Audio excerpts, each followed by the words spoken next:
Buenas noches a todos, bienvenidos a un nuevo capítulo del libro La Tierra Permanece. Parte 2, capítulo 7. Más tarde, ISH recordó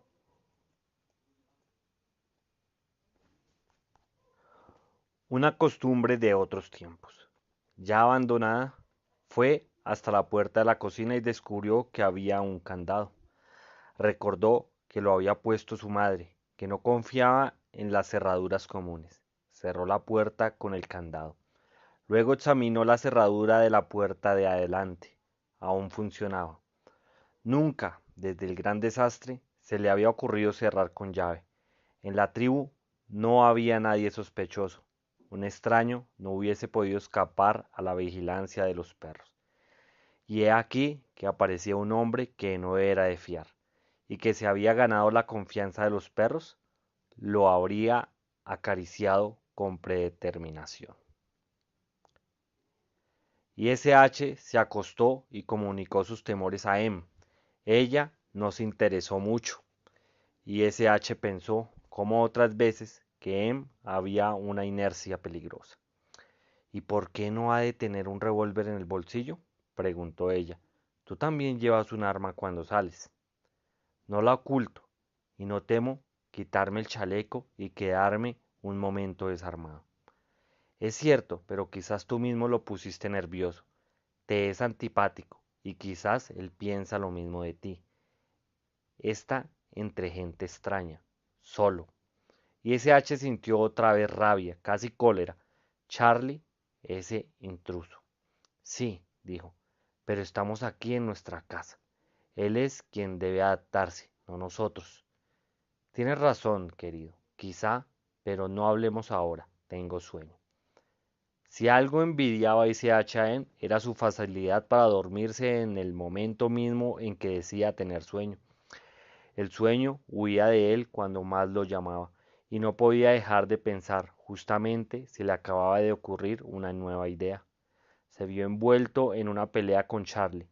Si hubiera habido entre los miembros de la tribu una unión verdadera o simbólica, la llegada de un extraño, por más fuerte que fuese, habría presentado pocos peligros. Ahora era quizás demasiado tarde. El extraño estaba allí y se encontraba ante individuos aislados. Y Charlie no era un adversario despreciable. Ya se había ganado la amistad de Did y de Buck, sin contar con los más chicos. George parecía admirarlo. Elsa titubeaba. ¿Qué era ese raro encanto que parecía apoyarse en la fuerza física? Era difícil saber porque casi todos simpatizaban con Charlie. ¿No lo enseguirían a él y ese H los prejuicios? Quizá veía en el hombre a un rival. De todos modos, algo era indudable. Habría lucha entre ellos, un duelo quizá, pues la tribu ignoraba la solidaridad propia de un Estado. O peor aún, podría ser una lucha entre dos partidos, con dos jefes rivales. ¿Quiénes lo apoyarían? No era verdaderamente un jefe, pero no había otro. George era demasiado estúpido y Ersa gustaba de la comodidad. Oh, sí, en inteligencia era superior a todos, pero en la disputa por el poder el intelectual había perdido siempre. Pensó en los ojos de un azul infantil y engañoso. Los ojos negros nunca podían ser tan duros y fríos. ¿Quién se enrolará bajo mis estándares? Se preguntó dramáticamente. Hasta él podía abandonarlo. Se había reído de sus temores y había defendido a Charlie. Y ese H se sintió otra vez el niño desamparado de los viejos días. De todos los que lo rodeaban, únicamente Joey era capaz de entenderlo, y Joey era solo un niño, menudo y débil para su edad. ¿De qué le serviría en una lucha contra Charlie?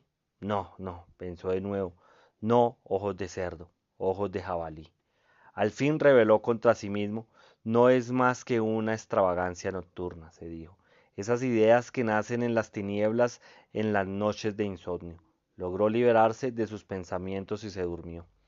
A la mañana siguiente al despertar la situación le parecía, si no color de rosa, por lo menos no tan sombria.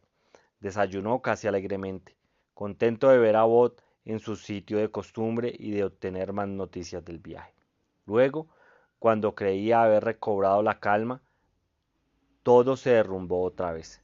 Bueno, voy a ver a Charlie, dijo Bot, y ese H tuvo en la punta de la lengua un consejo paternal. En tu lugar yo dejaría tranquilo a ese hombre.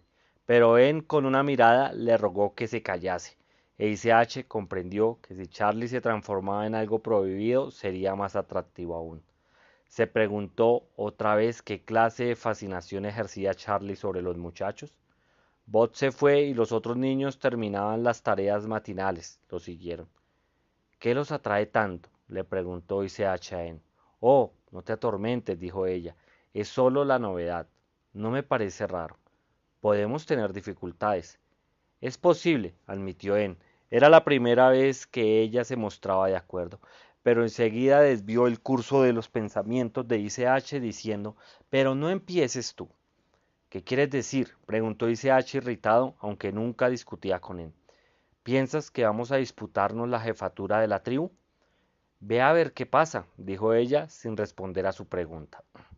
El consejo le pareció bueno a H, quizás porque sentía realmente curiosidad, pero cuando cruzó la puerta titubeó y se quedó un rato en el porche. Sentía las manos extrañamente vacías, se sentía indefenso. Pensó en buscar un revólver en los alrededores de las casas. Las armas de fuego eran inútiles, pues bastaba la vigilancia de los perros. Podía pretextar una excursión. De todos modos, un revólver equivaldría a una declaración de guerra y sería también admitir su debilidad. Sin embargo, no se decía a salir sin nada. Entró en la casa y vio el martillo sobre la repisa de la chimenea. Bueno, pensó encolerizado, no eres mejor que los niños. Apretó el mango del martillo con tanta fuerza que le crujieron los nudillos. No quiero retroceder, pensó, y haciendo acopio de valor avanzó lentamente. Cuando dio algunos pasos, pasando del pensamiento a la acción, se sintió mejor. Vio al grupo cerca de las cenizas de la hoguera. Estaban todos los jóvenes y también Erra de pie o sentados. Rodeaban a Charlie, que hablaba, reía y bromeaba. Era exactamente el espectáculo que H había esperado ver. Pero cuando estuvo más cerca sintió que un frío le nacía en el estómago y le invadía luego el cuerpo. El mango de madera le tembló en la mano. En el centro del grupo estaba Evie, la idiota, junto a Charlie. Y H no había visto nunca aquella expresión en su rostro. Y H estaba entonces a unos 10 pasos de Charlie. Se detuvo. Algunos de los niños lo habían visto, pero la historia que contaba Charlie era demasiado interesante para interrumpirlo. Aunque H estuviese allí en carne y hueso, su presencia no había sido reconocida oficialmente.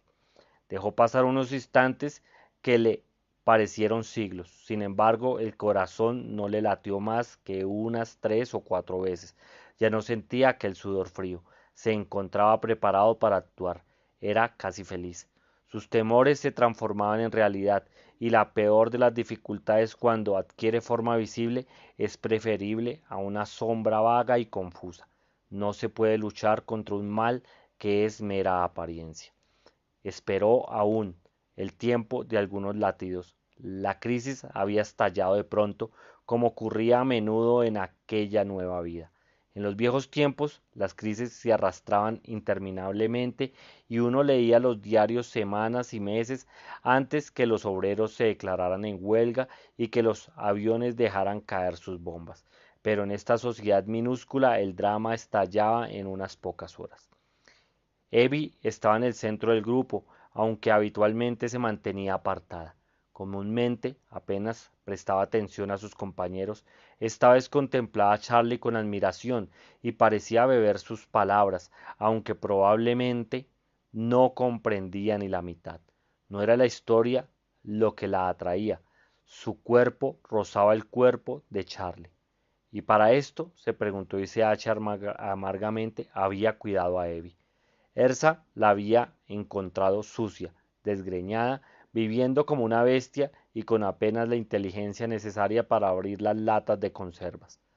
¿No hubiera sido mejor poner a su alcance algún veneno azucarado? Y bien, la había cuidado durante años, y su existencia no había sido una alegría para ellos, y sin duda tampoco para ella. La compasión que Evie inspiraba era una reliquia de otro tiempo. Evie, tal como la veía ahora en el centro del grupo, parecía una extraña. Ocurría a menudo, uno no se fija en el cuadro que tiene siempre delante de las narices, y la gente a quien se ve durante años parece perder sus características más personales. Evie advirtió de pronto, era una notable belleza rubia. Desde luego los ojos parecían vacíos y su rostro carecía de expresión.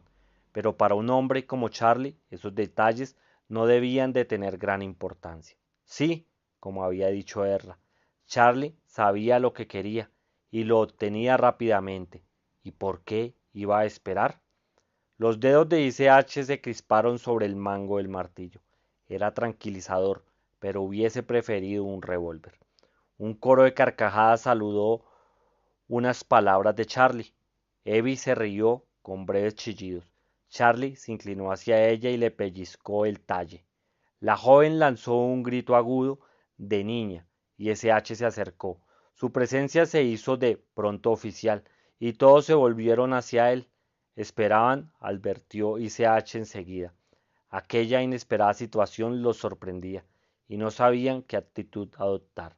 Y SH se acercó a Charlie con el martillo en la mano derecha y tratando de no apretar el puño izquierdo a pesar de su cólera.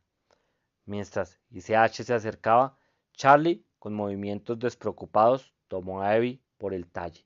Sorprendida, ella cedió. Charlie se volvió entonces hacia ICH y lo miró desafiante. ICH aceptó el desafío y se serenó. La necesidad de actuar le aclaraba las ideas. Dejadnos solos unos instantes, ordenó en voz alta. No había necesidad de pretextos. Todos sabían qué iba a ocurrir. Quiero hablar con Charlie. Ersa, llévate a Evie a casa de Molly. Necesita que la peinen. Nadie protestó. Se dispersaron con una prisa en la que había algo de temor. Dejar partir a Ersa era perder su mejor aliado, pero intentar retenerlo hubiera sido una confesión de debilidad ante todos, incluso ante Charlie. Se quedaron solo frente a frente, y SH de pie, Charlie sentado. Charlie no hizo ademán de levantarse, e ICH también se sentó.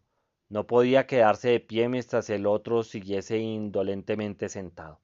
Charlie no llevaba chaqueta y se había desabotonado el chaleco, lo que le daba un aspecto de descuido. Se miraron separados por unos 2 metros, y SH pensó que era mejor no andarse por las ramas. Solo quiero decirle esto. Deje tranquila a Evie. Charlie fue también categórico. ¿Quién ordena eso? Y SH pensó un momento. Nosotros. Era demasiado vago. ¿Nosotros? ¿La tribu?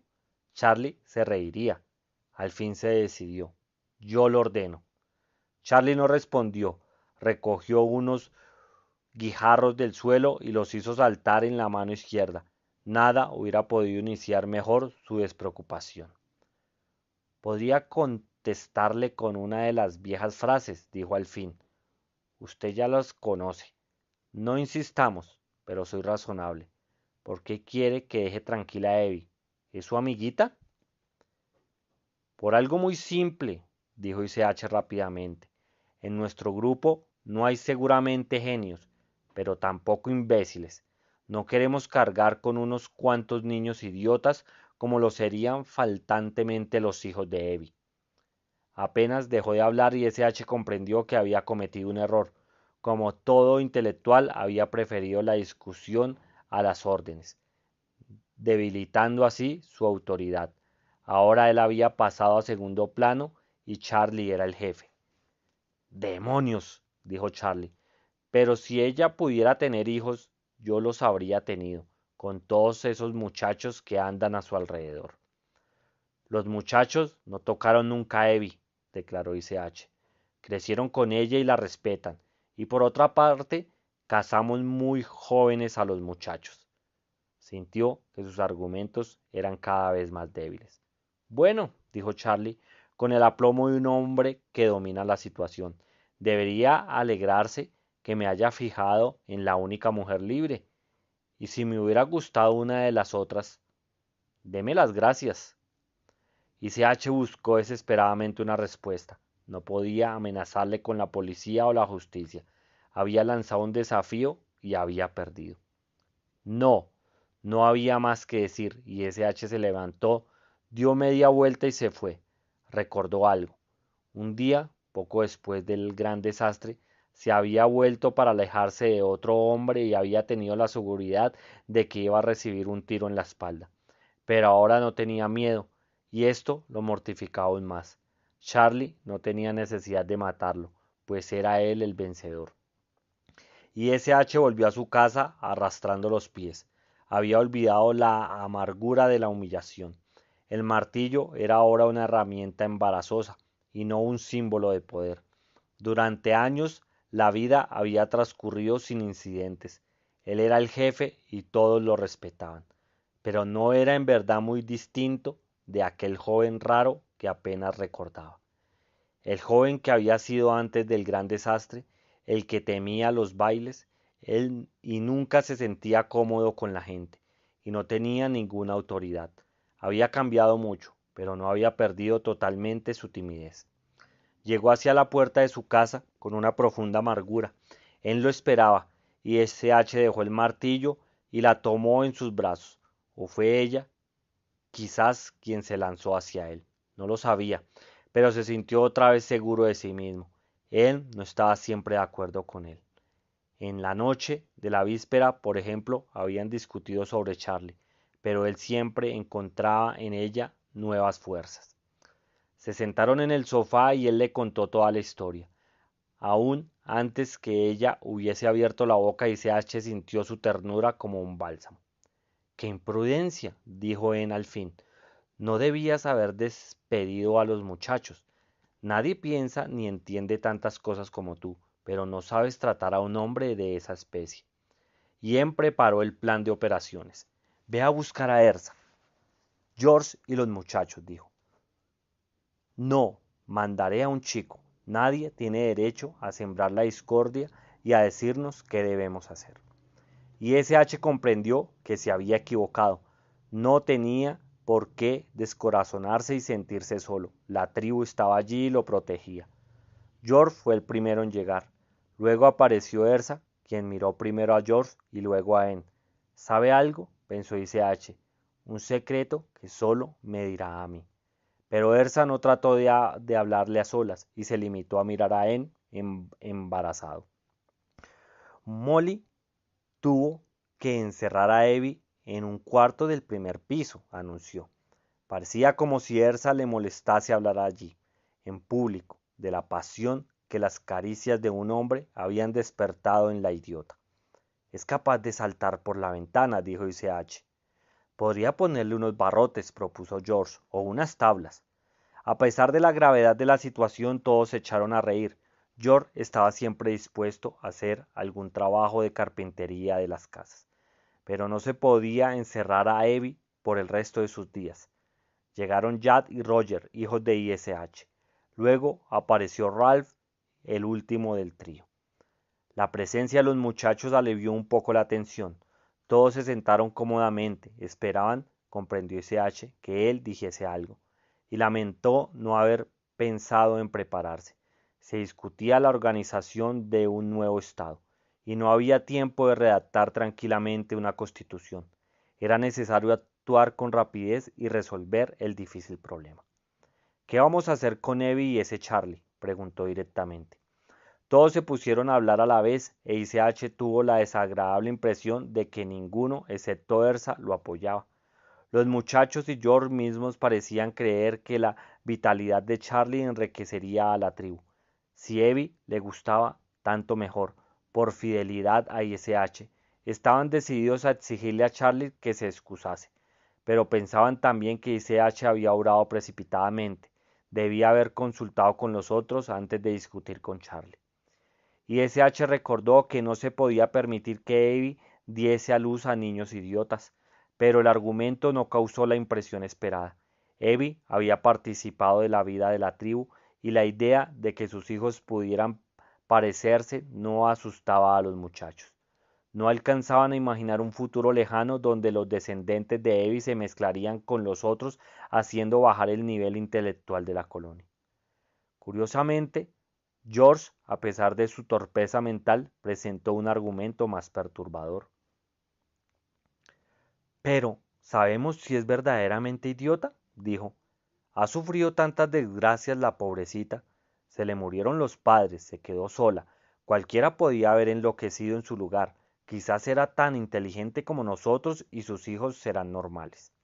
Y ese H no podía imaginar a Evie con los hijos normales, pero quizás George tuviese razón. Todos parecían impresionados excepto Ezra. Charlie se les aparecía ya como un benefactor de la comunidad e iba a hacer de Evie una persona como las otras. Pero Ezra evidentemente tenía algo que decir.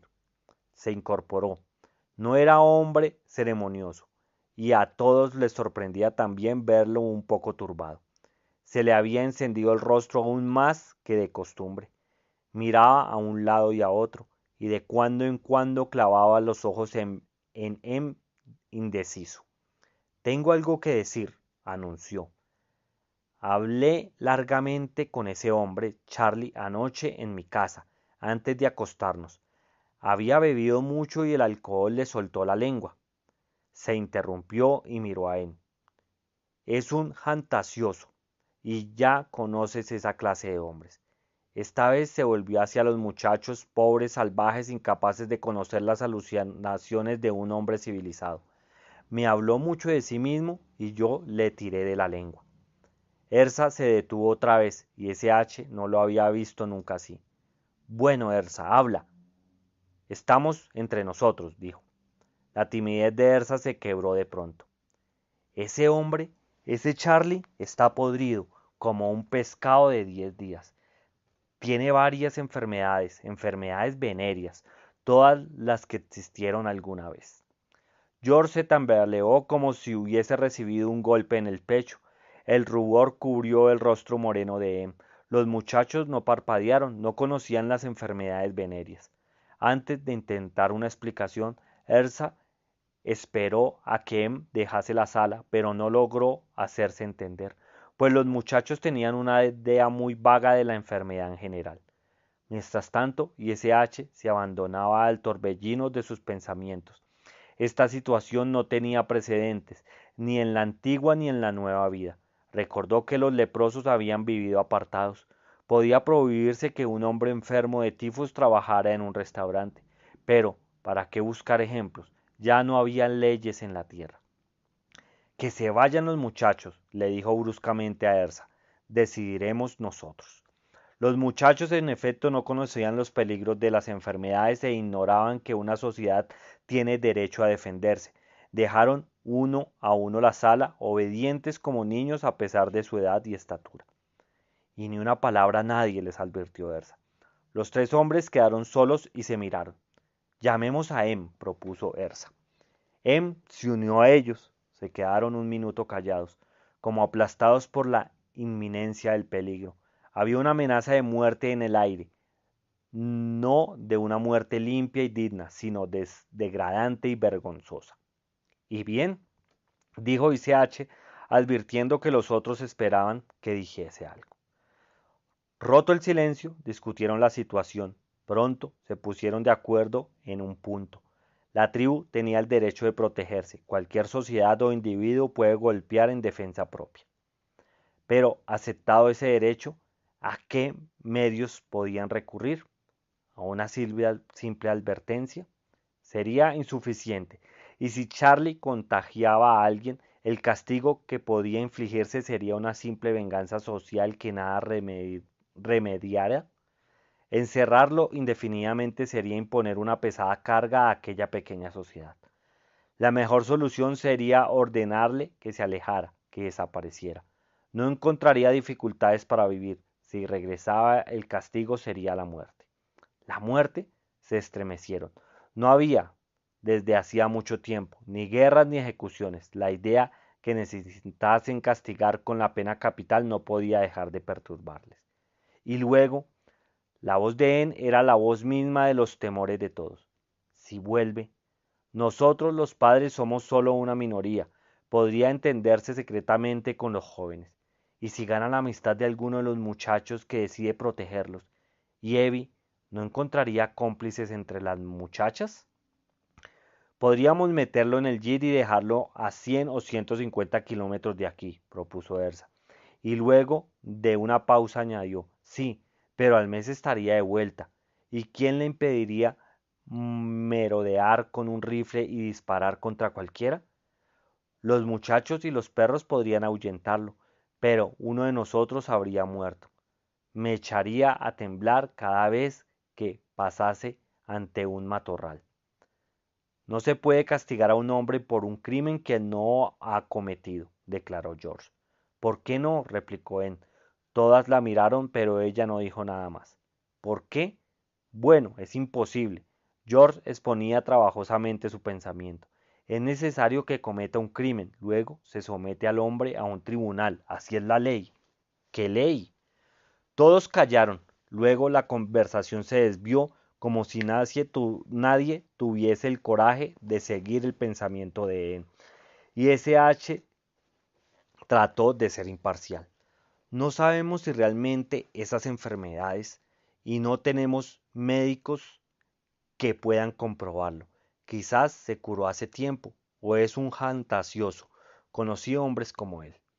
En efecto, dijo Ersa, no hay doctores y nunca podremos estar seguros hasta que podemos pensar que se jacta totalmente, pero no hay pruebas.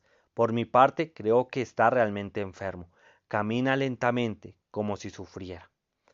Parece que las sulfamidas son eficaces, observó H, que deseando ser justo trataba de ahogar su secreta alegría. Se volvió hacia George y vio consternado horror y disgusto en sus ojos. George, el ciudadano de la clase media, cargado de prejuicios contra las enfermedades venéreas. George, el diácono, que recitaba los versículos de la Biblia sobre los pecados de los padres. Habló otra vez. Pregunté qué ley, dijo. En los viejos libros hay muchas leyes, pero no rigen ya. En la ley antigua, como dice George, se esperaba a que alguien cometiera un crimen y luego se lo castigaba. Pero el mal ya estaba hecho. ¿Podemos asumir esa responsabilidad? Hay que pensar en los niños. El argumento era irrefutable. Todos guardaron silencio, hundidos en sus pensamientos. No habla en nombre de una filosofía, pensó H. Piensa en los niños, un caso particular. Sin embargo, quizás hay en ella algo más profundo que una filosofía. Es la madre y defiende la vida. El silencio les pareció muy largo, aunque solo había durado unos pocos minutos. Erra fue el primero en hablar. Estamos aquí, cruzado de brazos, y el problema es urgente. Habría que actuar, añadió, como si pensara en voz alta. En aquellos días vi morir a mucha gente buena. Estoy casi acostumbrado a la muerte, aunque no del todo. ¿Y si votásemos? Propuso H. ¿Qué? Preguntó George. Hubo otra pausa. Podríamos echarlo, dijo Ersa. O lo otro, no podemos encerrarlo, no hay mucho que elegir. Decidió rápidamente la cuestión. Podemos votar expulsión o muerte.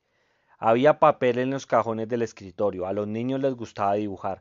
Encontró 4 lápices y H cortó una hoja de papel en 4 trozos, se guardó uno y dio a los otros a sus compañeros. Pensó que era 4 y podía producirse un empate. Tomó su papel, escribió una E y se detuvo. No nos precipitemos, no nos apasionamos, no odiamos.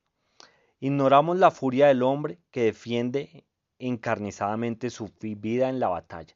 Ignoramos la locura de dos adversarios que la ambición o una mujer ha enfrentado.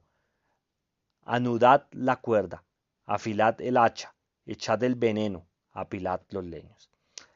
Ha matado a sus semejantes sin provocación, ha quitado el hijo a su madre, ha escupido la imagen de nuestro Dios, ha sellado un pacto con el demonio, ha revelado al enemigo los secretos de nuestras fortalezas. Tenemos miedo, pero nos dominamos. No discutamos más. Somos la justicia, la ley, el pueblo, el Estado.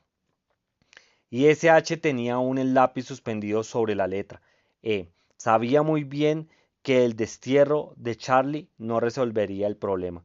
Charlie volvería, era un hombre fuerte e insidioso, capaz de conquistar a los jóvenes. ¿Qué me pasa?, se preguntó. ¿Temo aún perder mis privilegios? ¿Temo que Charlie me reemplace? No estaba seguro, pero sabía que la tribu se encontraba en un peligro real que amenazaba su existencia. Sabía, en fin, que el amor a sus hijos y nietos, su responsabilidad, le quitaba toda posibilidad de elección. Tachó la E e escribió la otra palabra. Las 6 letras parecían brillar sobre el papel blanco. ¿Era justo, al escribir esa palabra?